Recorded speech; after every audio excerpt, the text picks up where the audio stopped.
So replace everything. Start a vehicle.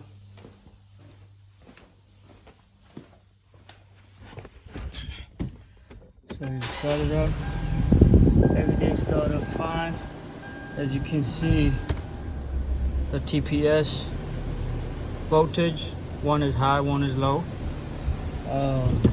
Right now, idling a little bit high, but whenever you put on reverse, it went down a little bit. No more shaking. Engine light on. Put it back in park, right? No more shaking. Engine light on. But I got this throttle position sensor disconnected. Now if you connect it,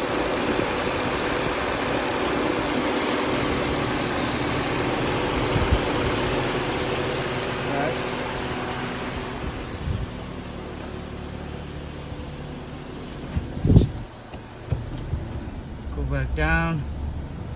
No more shaking. AC is on reverse.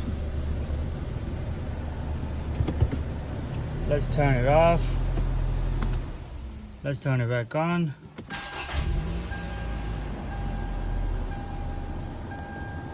Should be good.